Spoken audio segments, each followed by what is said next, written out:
नमस्कार, मी विद्या स्वागत करते आपले चॅनल विद्याच रंगोलीमध्ये। आजच्या व्हिडिओमधून आपण चौथी माळ नवरात्रीची आहे आणि त्याला आपण हिरवा रंग आहे, हिरव्या रंगाची रांगोळी काढणार आहोत। बघा, पूर्ण आपण हिरवी नाही काढलेली, पण बऱ्यापैकी आपण हिरव्या रंगाचा वापर ह्या रांगोळीमध्ये केलेला आहे आणि अत्यंत सोपी अशी आहे। तुम्हीही उद्या ह्या रांगोळी काढू शकतात आणि एकदम इझी आहे। हाताने मी बघा आता पिंक राणी कलरचे असे फूल काढून घेतलेले आहे आणि त्या पाकळ्यांमध्ये मी पिंक कलर भरलेला आहे। अगोदर सर्कल मी आंबा कलरने करून घेतलेला आहे। एकदम इझी आहे, छोटं मोठं आलं तरी काही हरकत नाही। बघा, काढून एकदा नक्की बघा। सोप्या सोप्या रांगोळ्या मी ह्या चॅनलमधून घेऊन येत असते आणि काही अवघड जमायला तर कोणालाच नाही आहे। तुम्ही काढून बघा आणि अत्यंत सोपी अशी रांगोळी आहे। आपल्याला फूल आता इथे तयार होत आहे आता आपलं फूल तयार होऊन आता आपण इथे पाकळ्या काढायला सुरुवात केलेली आहे। आता आजूबाजूला आपण सर्व पाकळ्या काढून घेऊ। आता मी पॅरोट कलरने पाकळ्या काढून घेतलेल्या आहे आणि त्याच्यामध्ये डार्क ग्रीन कलर भरलेला आहे। तर चला आता आपण पाकळ्यांमध्ये ग्रीन कलर भरून घेऊ।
आता पाकळ्यांमध्ये आपल्याला ग्रीन कलर आपला भरून झालेला आहे आणि आपण त्याच्या आजूबाजूला जी रिकामी जागा आहे तिथे 3 पाकळ्यांचं असं फूल काढून घेतलेलं आहे आणि त्यामध्ये आपण आंबा कलर भरणार आहोत।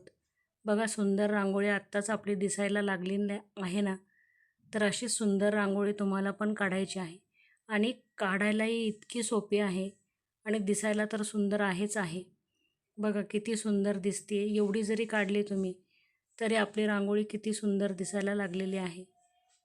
आणि चला आता आपण सगळ्या पाकळ्यांमध्ये आंबा कलर भरून घेऊ।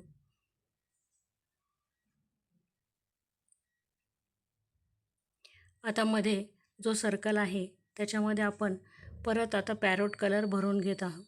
पॅरोट कलरने परत एक थर द्यायचा आहे। नंतर आपण परत त्याच्यामध्ये आंबा कलर भरलेला आहे आणि नंतर परत डार्क ग्रीन कलर भरलेला आहे। म्हणजे ग्रीन कलरचा वापर आपण ग्रीन कलर चौथ्या माळेला असल्यामुळे ग्रीन कलरचा वापर आपण जास्त प्रमाणामध्ये ह्या रांगोळीमध्ये केलेला आहे। तर चला आपण आता सर्व कलर भरून घेऊ।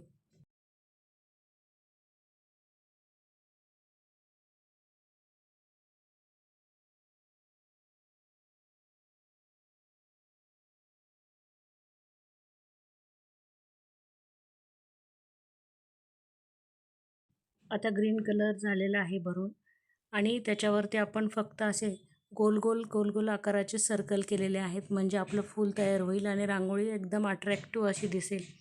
आणि फेविकलच्या बॉटलने मी आता आजूबाजूला ठिपके मारून घेते आहे, म्हणजे आपले जे कलर आहे ते अनेक उठावदार असे दिसतील।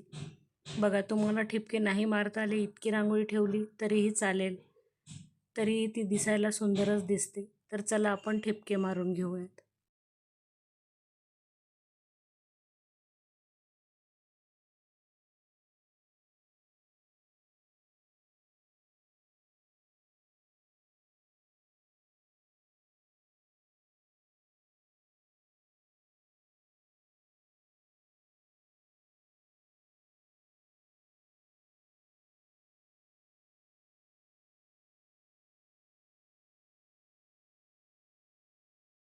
आता ठिपके मारून झाल्यानंतर जे पानं आहे त्याच्यावरती आपण परत ग्रीन कलरने म्हणजेच पॅरोट कलरने गोल गोल सर्कल काढलेले आहेत आणि बोटाने परत त्याला आकार दिलेला आहे आणि त्याच्यामध्ये आपण पर्पल कलर भरून घेतलेला आहे आणि त्याच्यामध्ये पुन्हा एकदा आपण आंब्या कलरने डॉट दिलेला आहे।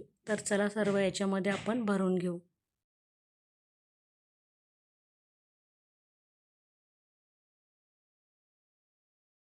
बघा आपण आता आंबा कलरचा डॉट आपण मध्ये मध्ये दिलेला आहे, जेणे की आपली रांगोळी आणि उठावदार दिसेल. आणि ग्रीन कलरमध्ये मी परत पॅरोट कलरने थोडंसं शेडिंग केलेली आहे. आणि जे फुलं आपले आंबा कलरचे आहे त्यावरती एक एक हाफ सर्कल मी पॅरोट कलरने काढून घेतलेला आहे. तर असा मी ह्या रांगोळीमध्ये ग्रीन कलरचा वापर जास्त प्रमाणामध्ये केलेला आहे.